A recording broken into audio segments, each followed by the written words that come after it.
नमस्कार, मैं हूँ आपके साथ शिखा चौहान और आप देख रहे हैं इस वक्त पीआरबी। आज हमारे साथ बातचीत करने के लिए स्टूडियो में मौजूद है हमारे सहयोगी दानिश अंजार, जिससे हम बातचीत करेंगे बिहार को लेकर। कैसे बिहार की राजनीति में हलचल जो है थमने का नाम नहीं ले रही है। नीतीश कुमार को लेकर आए दिन खबरें सामने आ रही हैं। तो क्या कहेंगे दानिश साहब कि बिहार में ना तो नीतीश कुमार किसी सवाल का जवाब दे रहे हैं, ना मीडिया से बातचीत कर रहे हैं, चुप्पी साधे हुए हैं।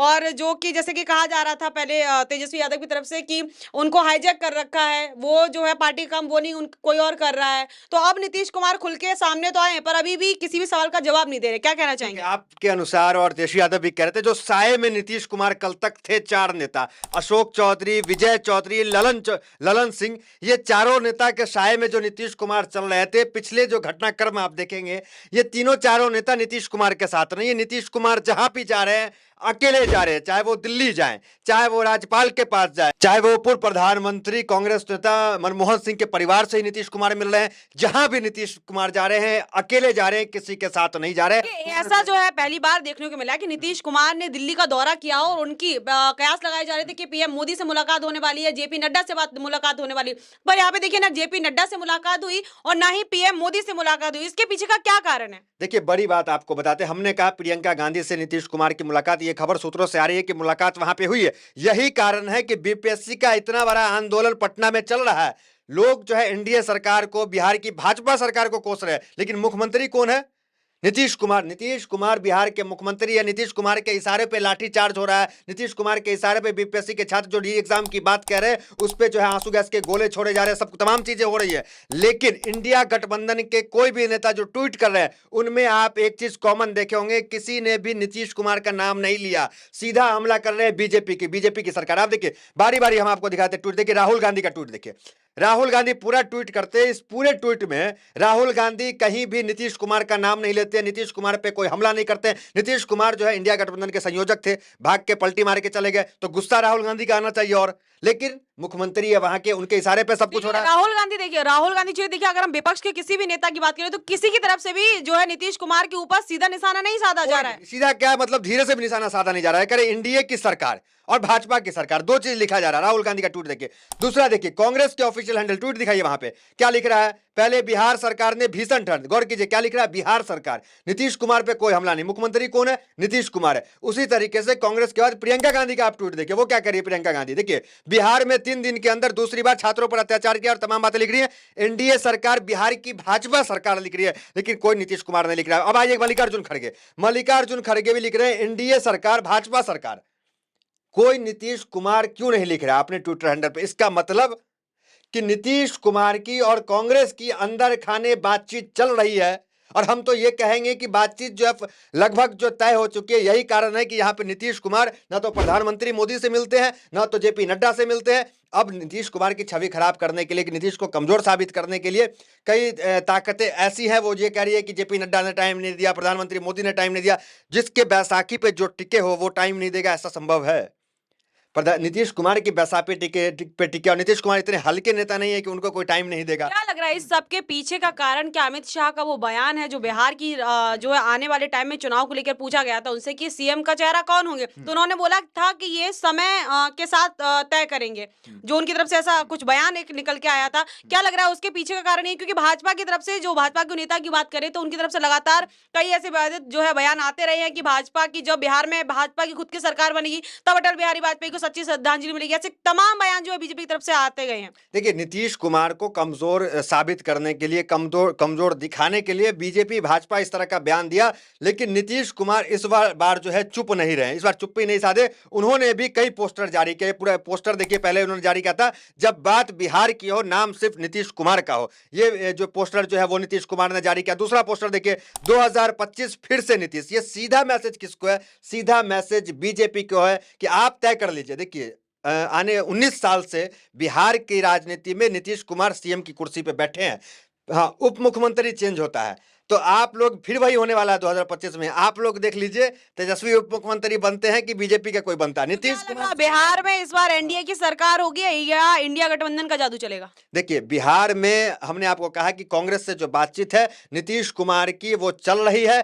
यहाँ पे तेजस्वी यादव जो है वो अटकाए हुए हैं मामला को, क्योंकि तेजस्वी यादव युवा हैं और इनके अंदर है कि अभी 2025 में हम जो है मुख्यमंत्री बन जाएंगे, लेकिन नीतीश कुमार पलटी मार के आएंगे तो फिर तेजस्वी उप मुख्यमंत्री बन जाएंगे। तो तेजस्वी यादव को ये लग रहा है कि हम जो है इस बार मुख्यमंत्री बन जाएंगे, चुनाव जीत जाएंगे, लेकिन इतना आसान नहीं है। देखिए लगातार जो है अभी खबरें आ रही है कि 14 जनवरी को नीतीश कुमार जो है इंडिया गठबंधन में शामिल हो जाएंगे। तो 14 जनवरी तक का वेट क्यों कर रहे हैं? 14 जनवरी को जो ऐसे तमाम खबरें आ रही, देखिए आप देखिए आज आज कर रहे हैं हाँ लोग। जी हाँ, लोग ट्वीट कर रहे हैं 14 जनवरी को लेकर। उसके पीछे भी कारण क्या बता देते हैं, पहले हम यहाँ पे थे वो बता देते हैं। तेजस्वी यादव चाह रहे हैं कि हम मुख्यमंत्री बने, इधर नीतीश कुमार को मुख्यमंत्री बनना है, तो यहाँ पे मामला पेच फंस रहा है। जबकि दिल्ली से जो है लगभग हरी झंडी जो है वो दे दिया गया, हमें लग रहा है औपचारिक ऐलान भर बाकी है। अगर ऐसा हुआ तेजस्वी यादव ना माने तो नीतीश कुमार बिहार में माइनस तेजस्वी माइनस आरजेडी कांग्रेस के साथ गठबंधन करके भी चुनाव लड़ सकते हैं। ये भी जो है वो संभव है, क्योंकि बीजेपी से जो है वो मामला नाता और जो है नीतीश कुमार ने तो कहा था कि जो गलती कर चुके हो दोबारा नहीं करेंगे। देखिए, राजनीति जो है वो संभावनाओं का खेल है, वहां परिस्थितियों का खेल है, परिस्थिति बदलती रहती, चीजें बदलती नहीं रहती। बोला था आप कहीं नहीं जाएंगे। तो ये तो नीतीश कुमार ने पहले भी कहा था, मट्टी में मिल जाएंगे, बीजेपी में नहीं जाएंगे, लेकिन चले गए बीजेपी में। तो ये पहले भी तेजस्वी यादव कह चुके हैं कई बात, अभी भी तेजस्वी यादव कह रहे हैं नीतीश कुमार के लिए दरवाजा बंद है। लेकिन ये दरवाजा कब किसके लिए खुल जाता है, और ये राजनीति में ये सब चीज होता है। कई बार राजनीति के पुराने पुराने दुश्मन आज दोस्त हैं, और जब पुराने दुश्मन थे आज जो है वो दोस्त है। तो कई चीजें राजनीति में ये सब चीज होती है। अब आते हैं कि 14 का क्या मामला, 14 जनवरी का मामला क्या 14 जनवरी को नीतीश कुमार जो है इंडिया गठबंधन में शामिल हो जाएंगे। ये क्यास क्यों लगाया जा रहा है, उसके पीछे वजह प्रयास ने बाकायदा लोगों ने कंफर्मेशन दिया कि सूत्रों के हवाले से खबर आ रही कि 14 जनवरी को ये हो जाएगा। 14, देखिए कोई भी फैसला लिया जाता है, संस्कृति है हमारी हिंदू धर्म में जो है वो, सनातन धर्म में एक संस्कृति है कि जो खरमास का समय होता है उस समय कोई भी शुभ फैसला, शुभ कार्य, शुभ घड़ी जो है वो खरमास के बाद ही किया जाता है। ना तो उस समय विवाह होता है, ना तो उस समय कोई गृह प्रवेश होता है, ना तो उस समय कोई गाड़ी बंगला घर खरीदता है, कोई कुछ नहीं करता है, ना तो उस समय जो है विवाह होता है, कुछ भी नहीं होता।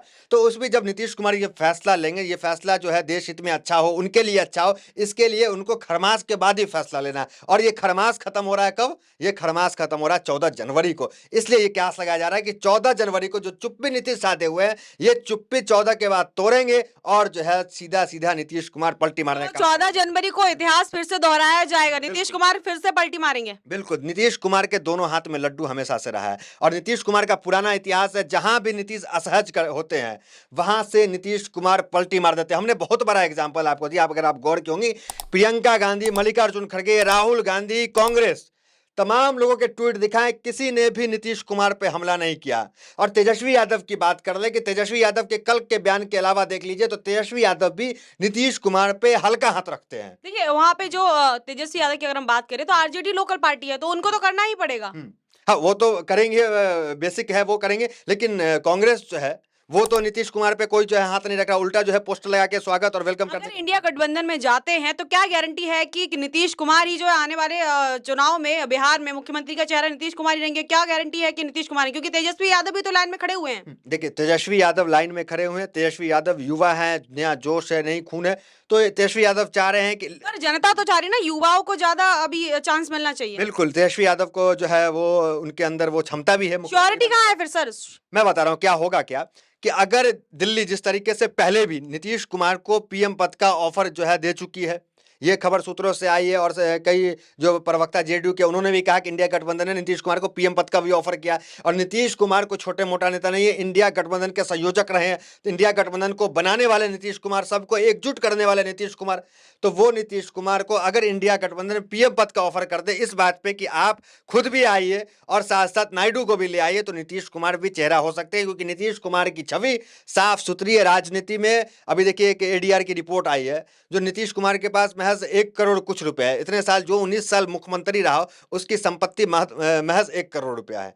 तो इससे सोचिए, मतलब नीतीश कुमार कितने साफ सुथरी छवि, एक घोटाला नहीं उनके ऊपर, कुछ नहीं, तो छवि उनकी अच्छी है। और जो है कहा जा रहा है कि जो ये एक्टिव हुए हैं दोबारा से नीतीश कुमार, जहाँ उनका बताया जा रहा था कि उनका स्वास्थ्य ठीक नहीं है, ये केजरीवाल की चिट्ठी का जादू है। देखिए, केजरीवाल ने चिट्ठी लिखी, उसके बाद तमाम, देखिए मामला क्या है, बीजेपी जो भी बयान देता है उस बयान से बीजेपी के जो उनका तो विचारधारा उस तरह का उनका वोट बैंक बन जाता है, लेकिन जो उनके सहयोगी है, चाहे चंद्रबाबू नायडू हो चाहे नीतीश कुमार है, वो सहयोगी जो है उनका जो विचारधारा, वो विचारधारा नहीं है जो बीजेपी का, ये समाजवादी विचारधारा के लोग हैं। इनके भी ट्विटर हैंडल, फेसबुक हैंडल पे आप देखेंगे तो आज भी वो समाजवादी नेताओं की तस्वीर लगी हुई है, लेकिन बीजेपी के हैंडल पे देखिए तो समाजवादी नेताओं की तस्वीर नहीं दिखती है। तो विचारधारा दोनों की अलग है, परिस्थितियों के कारण आज वो एनडीए के साथ है। देखिए बीजेपी के बयान से कटेंगे तो बटेंगे, 80 बनाम 20, तो मंदिर खुदाई का मामला और तमाम चीजें, वक्फ बोर्ड बिल मामला, तमाम मामले जो आते हैं जिससे बीजेपी को अपना फायदा तो हो जाता है, वोट बैंक मजबूत होता है, लेकिन नीतीश कुमार को सीधा सीधा उससे नुकसान होता है। अब जैसे मुसलमान नीतीश कुमार से कट गया, जो मुसलमान नीतीश कुमार को वोट करता था, अब मुसलमान तो कट गया नीतीश, क्योंकि इंडिया गठबंधन के साथ है। अब जो वोट बैंक उनके पास बचा, दलित महादलित वोट बैंक, और जो अपमान का मामला सामने आया अमित शाह के बाद, तो वो भी वोट बैंक खसक खसक गया, क्योंकि एनडीए के साथ है, अमित शाह ने इतना क्या ओबीसी एससी एसटी वोटों से नीतीश कुमार अगले बिहार के सीएम बन जाएंगे? तो उनको शुरू से उनका ही वोट मिला और मुसलमान का भी वोट मिला, लेकिन एनडीए में रहने के कारण और एनडीए का इस तरह का बयान आने के कारण तो मुसलमान वोट बैंक उनसे खिसक गया। अब बचा कौन? वही दलित महादलित वोट बैंक उनके पास बचा, क्योंकि वो भी पिछले समाज से आते हैं। अम्बेडकर के मुद्दे पर तो नीतीश कुमार ने चुप्पी साधी रखी है। तो नीतीश कुमार की चुप्पी नहीं, इसको नाराजगी कहिए आप, ये उनकी नाराजगी थी, क्योंकि नीतीश कुमार के जो इस तरीके से वो अलग माफी अमित शाह ने नहीं मांगा, अमित शाह ने इस्तीफा नहीं दिया, तो वोट बैंक किसका खसक रहा है? वोट बैंक खसक रहा है नीतीश कुमार का। तो नीतीश कुमार पे शून्य हो जाएंगे, राजनीति उनकी खत्म हो जाएगी। तो उनकी मजबूरी भी है अभी कि बीजेपी से और कोई दूसरा ऑप्शन नहीं है उनके पास। अगर बीजेपी में रहते हैं तो जो चुनाव मैदान में वो उतरेंगे 2025 में, जनता सवाल करेगी आप तो अम्बेडकर का अपमान करने वाले लोग हैं। तो मुसलमान वोट देगा नहीं, दलित पिछड़ा समाज के लोग वोट देंगे नहीं, तो कौन वोट देगा फिर उनको?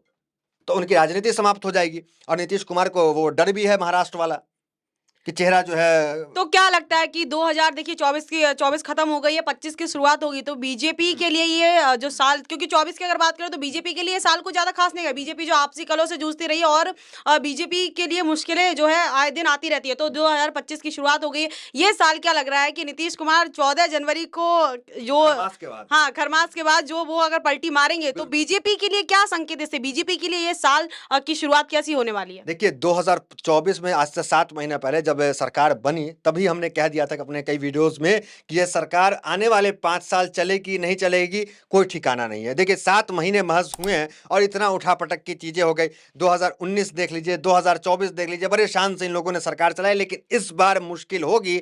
और अभी तो माहौल ऐसा बन गया है, आरएसएस प्रमुख मोहन भागवत का बयान इस तरीके का आ रहा है, इससे ये लग रहा है कि आरएसएस भी इनसे जो है हाथ खींच रही है और 2025 नए साल में नई सरकार की संभावना पूरी है। आरएसएस के जो मुखपत्र है उसने भी जो है, जो मोहन भागवत की तरफ से जो स्टेटमेंट आया था उसका समर्थन किया है। बिल्कुल सीखा। तो वही मैं कह रहा हूं कि आरएसएस भी हाथ खींच रही है। वो कह रहे हैं कि मंदिर मस्जिद करके जो हिंदुओं के नेता बनना क्या चाह रहे हैं, ये किसके पे सीधा हमला बीजेपी पे है। बीजेपी के नेता इस तरह का काम करते हैं तो सीधा हमला उन पे। और मैंने फिर कह रहा हूं, संभल के मामले पे भी जो इनका ये स्टेटमेंट बहुत ज्यादा वायरल हुआ था, उस पर क्या कहेंगे आप? तो वही कह रहा हूं कि ये कौन करता है? ये हिंदू मुसलमान मंदिर मस्जिद 80-20 कटेंगे बटेंगे, ये सीधा सीधा बीजेपी और उनके नेता करते हैं। तो सीधा आरएसएस जो है वो भी जो है उनको कहीं ना कहीं सचेत करने का काम करता है। राजनीति की इतनी बात होगी तो एक और आपसे सवाल पूछती हूँ कि कहा जा रहा है कि सितंबर में, जो सितंबर आने वाला है, प्रधानमंत्री मोदी को 75 साल हो जाएंगे और 75 साल में रिटायरमेंट जो है लेनी पड़ती है। तो क्या लगता है अभी पीएम मोदी रिटायर होंगे या भाजपा इसके लिए भी कोई रूल नया लेके आएगी? अगर होंगे भी तो अगला जो है प्रधानमंत्री भाजपा की ओर से कौन रहने वाला है? देखिए जो भाजपा में जो 75 साल का हो गया उसको मार्गदर्शक मंडली में भेजने का काम किया जाता है, चाहे वो कई बीजेपी के मंत्री हो, चाहे वो उसमें अडवाणी क्यों ना हो। तो जो 75 साल का हो गया उसे मार्गदर्शक मंडली में भेजने का काम होता है। और ये आवाज जो उठी है, ये आवाज जो है वो स्वामी जी है बीजेपी में, तो उन्होंने ही ये आवाज जो है उठाई थी कि प्रधानमंत्री मोदी के 75 साल जो है पुर जाएंगे सितंबर में। 14 सितंबर को शायद उनका बर्थडे है, 14 को, हाँ, तो पुर जाएंगे उनके, तो वो रिटायरमेंट ले लेंगे। तो ये कानून आरएसएस के इसमें जो है वो पुराना मामला चलता आ रहा है, कानून है उनका। तो ये भी देखना दिलचस्प होगा कि प्रधानमंत्री मोदी से क्या लगता है अगर इस्तीफा दिया जाएगा तो अगला प्रधानमंत्री कौन होगा? क्योंकि बीजेपी के कार्यकाल को तो अभी समय है बहुत। देखिए अभी तो वो खुद बैसाखी पे टिके हैं, अब आगे रहेंगे नहीं रहेंगे वही पता नहीं। बीजेपी का कौन तो उसे छोड़ एक बड़ा आपने जो स्टेटमेंट दिया है कि रहेंगे या नहीं रहेंगे, देखिए प्रधानमंत्री मोदी खरमास तक इंतजार कर लेते हैं, खरमास तक इंतजार कीजिए, देखिए क्या होता है। जी जी जी। तो ये तो हमारे साथ थे हमारे सहयोगी दानिश संजार, जिनसे जो है हमने काफी मुद्दों पे बातचीत करी, चाहे वो आरएसएस का मुद्दा हो या बिहार का मुद्दा हो, जैसे बिहार में राजनीति गरमाई हुई है। तो आपकी क्या राय है इस पूरे मुद्दे पर, हमें कमेंट सेक्शन में बताना ना भूले। इस खबर में बस इतना ही, ऐसी तमाम खबरों के लिए जुड़े रहिए हमारे साथ और देखते रहिए पीआरबी। बहुत बहुत धन्यवाद।